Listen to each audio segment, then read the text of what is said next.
أعوذ بالله من الشيطان الرجيم. بسم الله الرحمن الرحيم. لن تنالوا البر حتى تنفقوا مما تحبون وما تنفقوا من شيء فإن الله به عليم. كل الطعام كان حلا لبني إسرائيل إلا ما حرم إسرائيل على نفسه من قبل أن تنزل التوراة. قل فأتوا بالتوراة فاتلوها إن كنتم صادقين. فمن افترى على الله الكذب من بعد ذلك فأولئك هم الظالمون. قل صدق الله فاتبعوا ملة إبراهيم حنيفا وما كان من المشركين. إن أول بيت وضع للناس للذي ببكة مباركا وهدى للعالمين. فيه آيات بينات مقام إبراهيم ومن دخله كان آمنا ولله على الناس حج البيت من استطاع إليه سبيلا ومن كفر فإن الله غني عن العالمين. قل يا أهل الكتاب لم تكفرون بآيات الله والله شهيد على ما تعملون. قل يا أهل الكتاب لم تصدون عن سبيل الله من آمن تبغونها عوجا وأنتم شهداء وما الله بغافل عما تعملون. يا أيها الذين آمنوا إن تطيعوا فريقا من الذين أوتوا الكتاب يردوكم بعد إيمانكم كافرين. وكيف تكفرون وأنتم تتلى عليكم آيات الله وفيكم رسوله ومن يعتصم بالله فقد هدي إلى صراط مستقيم. يا أيها الذين آمنوا اتقوا الله حق تقاته ولا تموتن إلا وأنتم مسلمون. واعتصموا بحبل الله جميعا ولا تفرقوا واذكروا نعمة الله عليكم إذ كنتم أعداء فألف بين قلوبكم فأصبحتم بنعمته إخوانا وكنتم على شفا حفرة من النار فأنقذكم منها. كذلك يبين الله لكم آياته لعلكم تهتدون. ولتكن منكم أمة يدعون إلى الخير ويأمرون بالمعروف وينهون عن المنكر وأولئك هم المفلحون. ولا تكونوا كالذين تفرقوا واختلفوا من بعد ما جاءهم البينات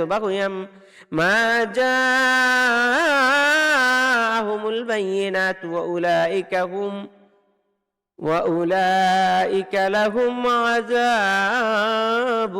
عظيم. يوم تبيض وجوه وتسود وجوه فأما الذين اسودت وجوههم كفرتم بعد إيمانكم فذوقوا العذاب بما كنتم تكفرون. وأما الذين ابيضت وجوههم ففي رحمة الله هم فيها خالدون. تلك آيات الله نتلوها عليك بالحق وما الله يريد ظلما للعالمين ولله ما في السماوات وما في الأرض وإلى الله ترجع الأمور كنتم خير أمة أخرجت للناس تأمرون بالمعروف وتنهون عن المنكر وتؤمنون بالله ولو آمن أهل الكتاب لكان خيرا لهم منهم المؤمنون وأكثرهم الفاسقون لن يضركم إلا أذى وإن يقاتلوكم يولوكم الأدبار ثم لا ينصرون ضربت عليهم الذلة أينما تقفوا إلا بحبل من الله وحبل من الناس وباءوا بغضب من الله وضربت عليهم المسكنة ذلك بأنهم كانوا يكفرون بآيات الله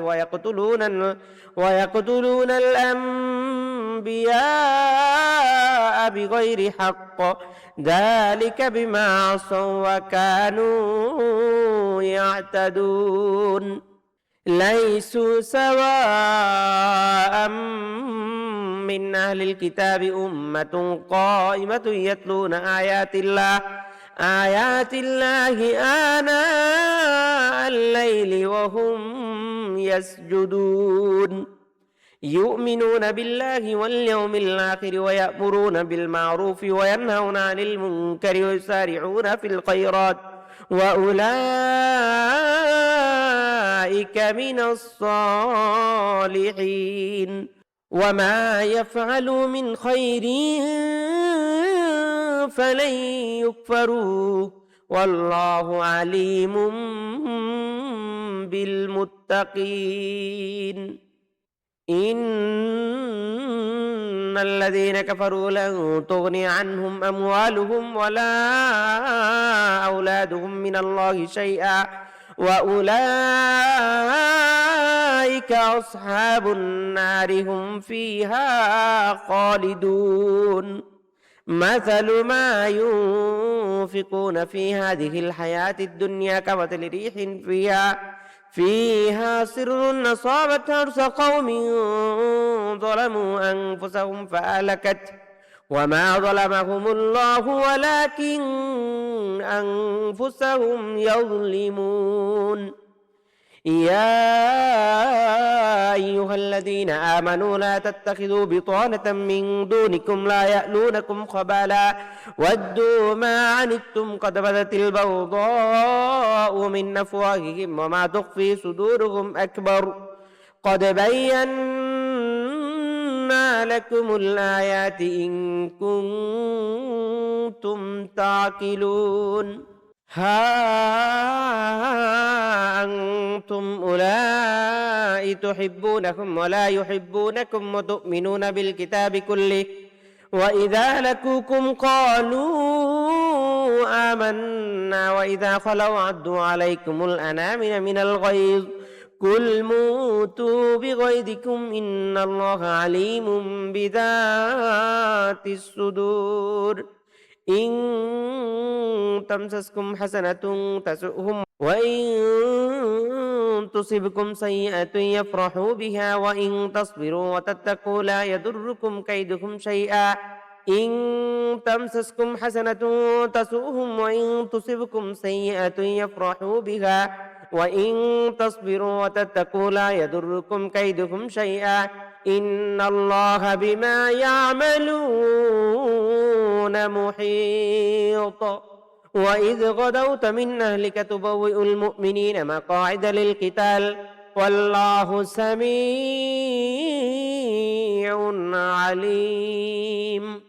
إذ هم الطائفتان منكم أن تفشلا والله وليهما وعلى الله فليتوكل المؤمنون ولقد نصركم الله ببدر وأنتم أذلة فاتقوا الله لعلكم تشكرون إذ تقول للمؤمنين ألن يكفيكم أن يمدكم ربكم بثلاثة آلاف من الملائكة منزلين بلى إن تصبروا وتتقوا ويأتوكم من فورهم هذا يمددكم ربكم ب5,000 من الملائكة مسومين وما جعله الله إلا بشرى لكم ولتطمئن قلوبكم به وما النصر إلا من عند الله العزيز الحكيم ليقطع طرفا من الذين كفروا أو يكبتهم فينقلبوا خائبين ليس لك من الأمر شيء أو يتوب عليهم أو يعذبهم فإنهم ظالمون ولله ما في السماوات وما في الأرض يغفر لمن يشاء ويعذب من يشاء والله غفور رحيم يا أيها الذين آمنوا لا تأكلوا الربا أضعافا مضاعفة واتقوا الله لعلكم تفلحون واتقوا النار التي أعدت للكافرين وأطيعوا الله والرسول لعلكم ترحمون وسارعوا إلى مغفرة من ربكم وجنة عرضها السماوات والأرض أعدت للمتقين الذين ينفقون في السراء والضراء والكاظمين الغيظ والعافين عن الناس والله يحب المحسنين والذين إذا فعلوا فاحشة أو ظلموا أنفسهم ذكروا الله فاستغفروا لذنوبهم ومن يغفر الذنوب إلا الله ولم يصروا على ما فعلوا وهم يعلمون أولئك جزاؤهم مغفرة من ربهم وجنات تجري من تحتها الأنهار خالدين فيها ونعم أجر العاملين قد خلت من قبلكم سنن فسيروا في الأرض فانظروا كيف كان عاقبة المكذبين هذا بيان للناس وهدى وموعظة للمتقين ولا تهنوا ولا تحزنوا وأنتم الأعلون إن كنتم مؤمنين إن يمسسكم قرح فقد مس القوم قرح مثله وتلك الأيام نداولها بين الناس وليعلم الله الذين آمنوا ويتخذ منكم شهداء والله لا يحب الظالمين وليمحص الله الذين آمنوا ويمحق الكافرين أم حسبتم أن تدخلوا الجنة ولما يعلم الله الذين جاهدوا منكم ويعلم الصابرين ولقد كنتم تمنون الموت من قبل أن تلقوه فقد رأيتموه وأنتم تنظرون وما محمد إلا رسول قد خلت من قبله الرسل أفإن مات أو قتل انقلبتم على أعقابكم ومن ينقلب على عقبيه فلن يضر الله شيئا وسيجزي الله الشاكرين وما كان لنفس أن تموت إلا بإذن الله كتابا مؤجلا ومن يرد ثواب الدنيا نؤته منها ومن يرد ثواب الآخرة نؤته منها وسنجزي الشاكرين وكأي من نبي قاتل معه ربيون كثير فما وهنوا لما أصابهم في سبيل الله وما ضعفوا وما استكانوا والله يحب الصابرين وما كان قولهم إلا أن قالوا ربنا اغفر لنا ذنوبنا وإسرافنا في أمرنا وثبت أقدامنا وانصرنا على القوم الكافرين فآتاهم الله ثواب الدنيا وحسن ثواب الآخرة والله يحب المحسنين يا أيها الذين آمنوا إن تطيعوا الذين كفروا يردوكم على أعقابكم فتنقلبوا خاسرين بل الله مولاكم وهو خير الناصرين سنلقي في قلوب الذين كفروا الرعب بما أشركوا بالله ما لم ينزل به سلطانا ومأواهم النار وبئس مثوى الظالمين ولقد صدقكم الله وعده إذ تحسونكم بإذنه حتى إذا فشلتم وتنازعتم في الأمر وعصيتم من بعد ما أراكم ما تحبون منكم من يريد الدنيا ومنكم من يريد الآخرة ثم صرفكم عنهم ليبتليكم ولقد عفا عنكم والله ذو فضل على المؤمنين إذ تصعدون ولا تلون على أحد والرسول يدعوكم في أخراكم فأثابكم غما بغم لكي لا تحزنوا على ما فاتكم ولا ما أصابكم والله خبير بما تعملون ثم أنزل عليكم من بعد الغم أمنة نعاسا يغشى طائفة منكم وطائفة قد أهمتهم أنفسهم يظنون بالله غير الحق ظن الجاهلية يقولون هل لنا من الأمر من شيء قل إن الأمر كله لله يخفون في أنفسهم ما لا يبدون لك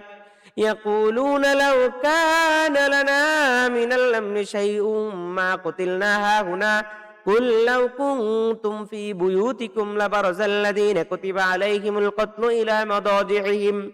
وليبتلي الله ما في صدوركم وليمحص ما في قلوبكم والله عليم بذات الصدور إن الذين تولوا منكم يوم التقى الجمعان إنما استزلهم الشيطان ببعض ما كسبوا ولقد عفى الله عنهم إن الله غفور حليم يا أيها الذين آمنوا لا تكونوا كالذين كفروا وقالوا لإخوانهم إذا ضربوا في الأرض وكانوا غزا لو كانوا عندنا ما ماتوا وما قتلوا ليجعل الله ذلك حسرة في قلوبهم والله يحيي ويميت والله بما تعملون بصير ولئن قتلتم في سبيل الله أو متم مغفرة من الله ورحمة خير مما يجمعون ولئن متم أو قتلتم لإلى الله تحشرون فبما رحمة من الله لنت لهم ولو كنت فظا غليظ القلب لانفضوا من حولك فاعف عنهم واستغفر لهم وشاورهم في الأمر فإذا عزمت فتوكل على الله إن الله يحب المتوكلين إن ينصركم الله فلا غالب لكم وإن يخذلكم فمن ذا الذي ينصركم من بعده وعلى الله فليتوكل المؤمنون وما كان لنبي أن يغل ومن يغل يأت بما غل يوم القيامة ثم توفى كل نفس ما كسبت وهم لا يظلمون أفمن اتبع رضوان الله كمن باء بسخط من الله ومأواه جهنم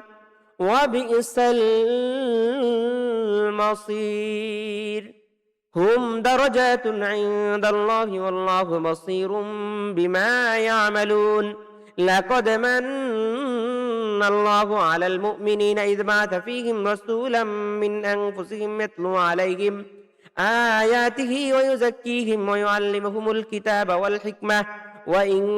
كانوا من قبل لفي ضلال مبين أولما أصابتكم مصيبة قد أصبتم مثليها قلتم أن هذا قل هو من عند أنفسكم إن الله على كل شيء قدير وما أصابكم يوم التقى الجمعان فبإذن الله وليعلم المؤمنين وليعلم الذين نافقوا وقيل لهم تعالوا قاتلوا في سبيل الله أو ادفعوا قالوا لو نعلم قتالا لاتبعناكم هم للكفر يومئذ أقرب منهم للإيمان يقولون بأفواههم ما ليس في قلوبهم والله أعلم بما يكتمون الذين قالوا لإخوانهم وقعدوا لو أطاعونا ما قتلوا قل فادرؤوا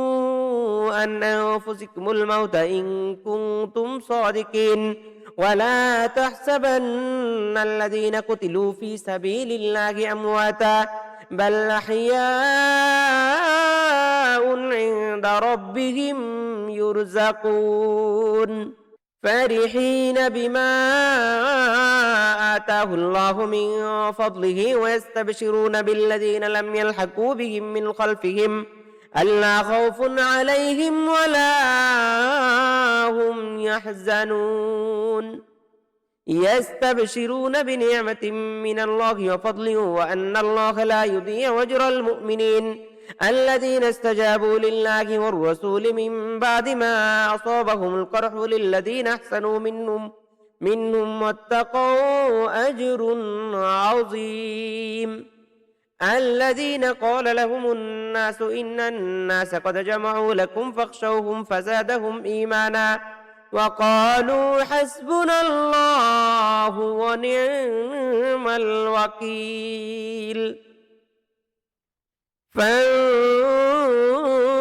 فانقلبوا بنعمة من الله وفضل لم يمسسهم سوء واتبعوا رضوان الله والله ذو فضل عظيم إنما ذلكم الشيطان يخوف أولياءه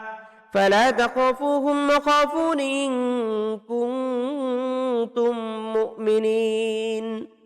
ولا يحزنك الذين يسارعون في الكفر إنهم لن يضروا الله شيئا يريد الله ألا يجعل لهم حظا في الآخرة ولهم عذاب عظيم إن الذين اشتروا الكفر بالإيمان لن يضروا الله شيئا ولهم عذاب أليم ولا يحسبن الذين كفروا أنما نملي لهم خير لأنفسهم إنما نملي لهم ليزدادوا إثما ولهم عذاب مهين ما كان الله ليذر المؤمنين على ما أنتم عليه حتى يميز الخبيث من الطيب وما كان الله ليطلعكم على الغيب ولكن الله يجتبي من رسله من يشاء فآمنوا بالله ورسوله وإن تؤمنوا وتتقوا فلكم أجر عظيم ولا يحسبن الذين يبخلون بما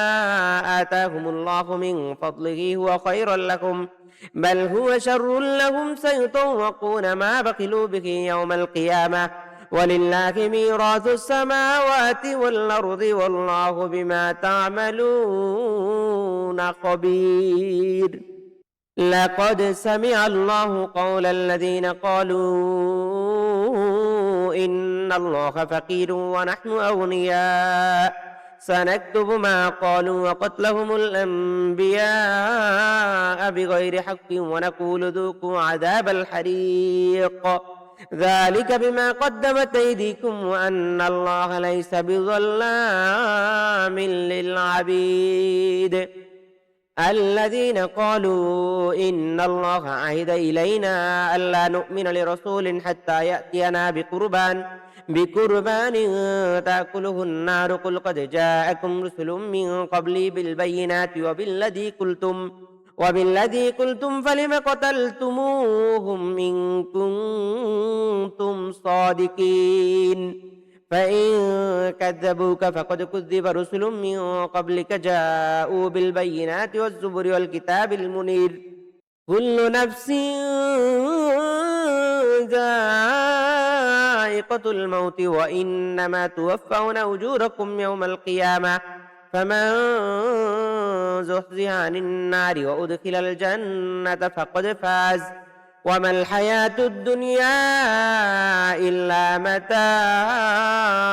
الغرور لتبلؤن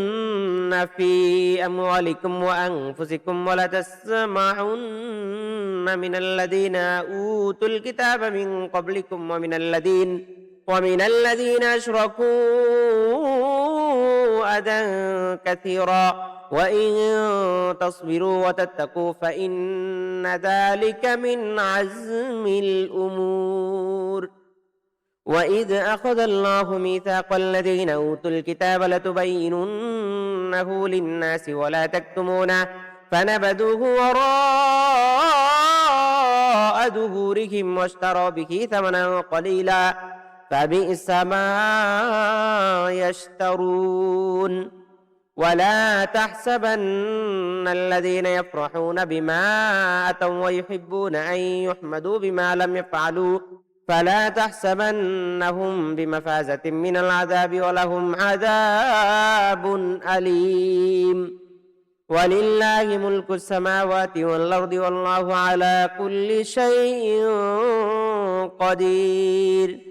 إن في خلق السماوات والأرض واختلاف الليل والنهار لآيات لأولي الألباب الذين يذكرون الله قياما وقعودا وعلى جنوبهم ويتفكرون في خلق السماوات والأرض ربنا ما خلقت هذا باطلا سبحانك فقنا عذاب النار ربنا إنك من تدخل النار فقد أخزيته وما للظالمين من أنصار ربنا إننا سمعنا مناديا ينادي للإيمان أن آمنوا بربكم فآمنا ربنا فاغفر لنا ذنوبنا وكفر عنا سيئاتنا وتوفنا مع الأبرار ربنا وآتنا ما وعدتنا على رسلك ولا تخزنا يوم القيامة إنك لا تخلف الميعاد فاستجاب لهم ربهم أني لا أضيع عمل عامل منكم من ذكر أو أنثى بعضكم من بعض فالذين هاجروا وأخرجوا من ديارهم وأوذوا في سبيل الله وقاتلوا وقتلوا لأكفرن عنهم سيئاتهم ولأدخلنهم جنات تجري من تحتها الأنهار ثوابا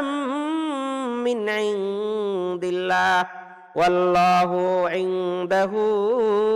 حسن الثواب لا يغرنك تقلب الذين كفروا في البلاد متاع قليل ثم مأواهم جهنم وبئس المهاد لكن الذين اتقوا ربهم لهم جنات تجري من تحتها الأنهار خالدين فيها نزلا من عند الله وما عند الله خير للأبرار وإن من أهل الكتاب لمن يؤمن بالله وما أنزل إليكم وما أنزل إليهم خاشعين لله لا يشترون بآيات الله ثمنا قليلا أولئك لهم أجرهم عند ربهم إن الله سريع الحساب يا أيها الذين آمنوا اصبروا وصابروا ورابطوا واتقوا الله لعلكم تفلحون بسم الله الرحمن الرحيم يا أيها الناس اتقوا ربكم الذي خلقكم من نفس واحدة وخلق منها زوجها وبث منهما رجالا كثيرا ونساء واتقوا الله الذي تساءلون به والأرحام إن الله كان عليكم رقيبا وآتوا اليتامى أموالهم ولا تتبدلوا الخبيث بالطيب ولا تاكلوا أموالهم إلى أموالكم إنه كان حوبا كبيرا وإن خفتم ألا تقسطوا في اليتامى فانكحوا ما طاب لكم من النساء مثنى وثلاث ورباع فإن خفتم ألا تعدلوا فواحدة أو ما ملكت أيمانكم ذلك أدنى ألا تعولوا وآتوا النساء صدقاتهن نحلة فإن طبن لكم عن شيء منه نفسا فكلوه هنيئا مريئا ولا تؤتوا السفهاء أموالكم التي جعل الله لكم قياما وارزقوهم فيها واكسوهم وقولوا لهم قولا معروفا وابتلوا اليتامى حتى إذا بلغوا النكاح فإن آنستم منهم رشدا فادفعوا إليهم أموالهم ولا تأكلوها إسرافا وبدارا أن يكبروا ومن كان غنيا فليستعفف ومن كان فقيرا فليأكل بالمعروف فإذا دفعتم إليهم أموالهم فأشهدوا عليهم وكفى بالله حسيبا للرجال نصيب مما ترك الوالدان والأقربون وللنساء نصيب مما ترك الوالدان والأقربون مما قل منه أو كثر نصيبا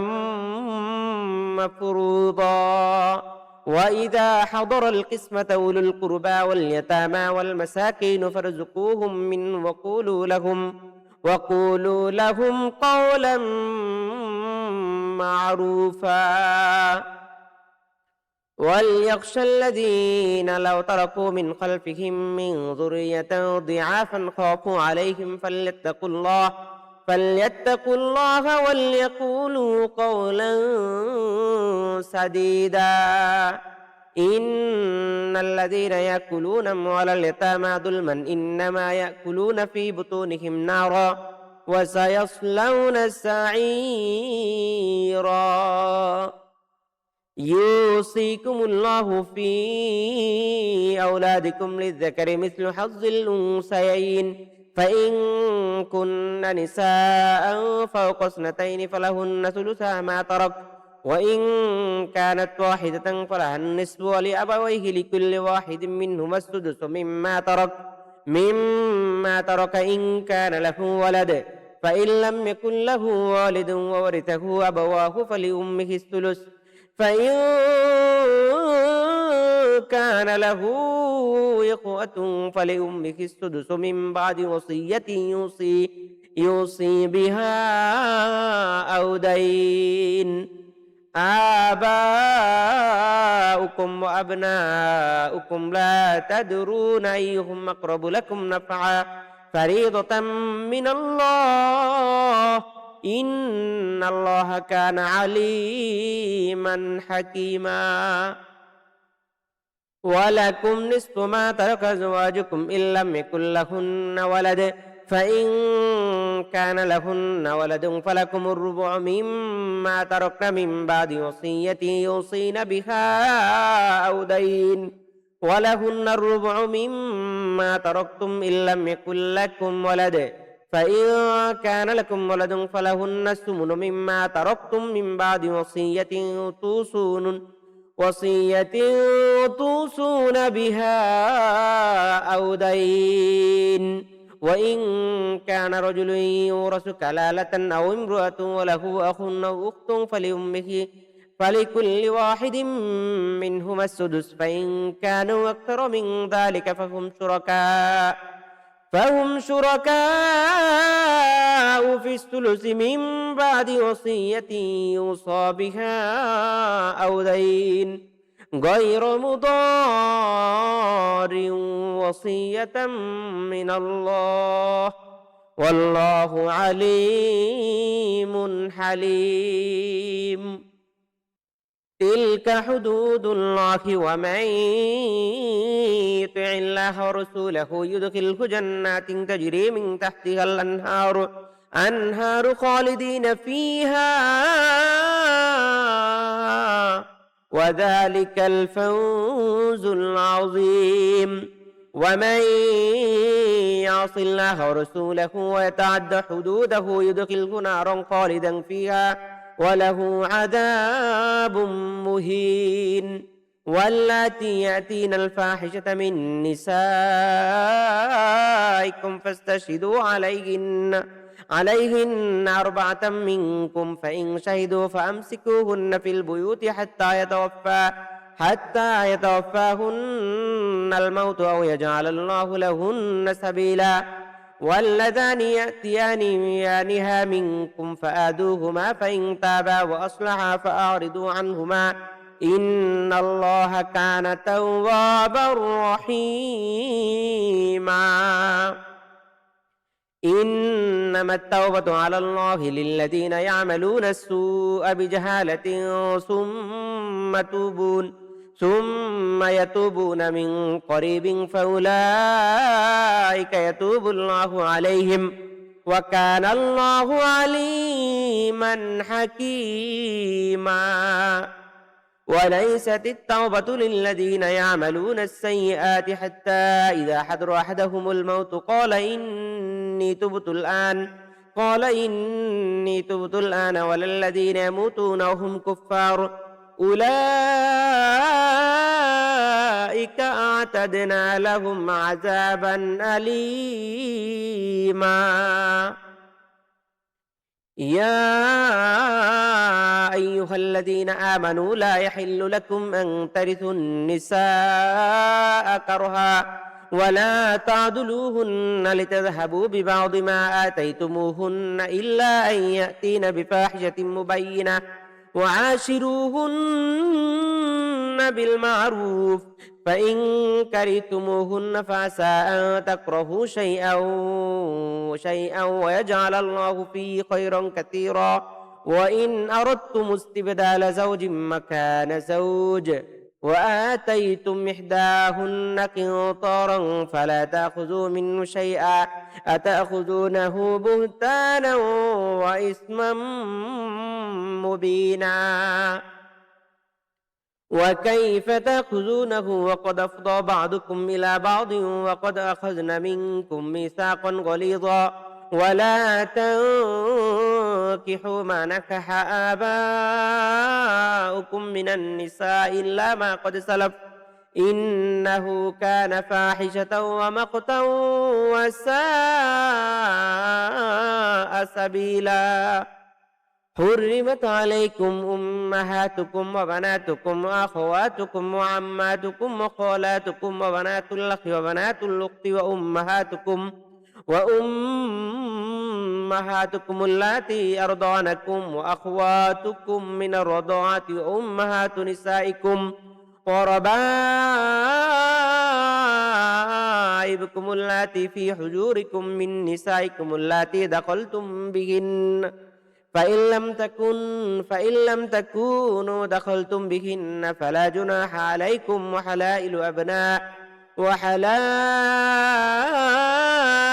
أبنائكم الذين من أصلابكم وأن تجمعوا بين الأختين إلا ما قد سلف إن الله كان غفورا رحيما صدق الله العظيم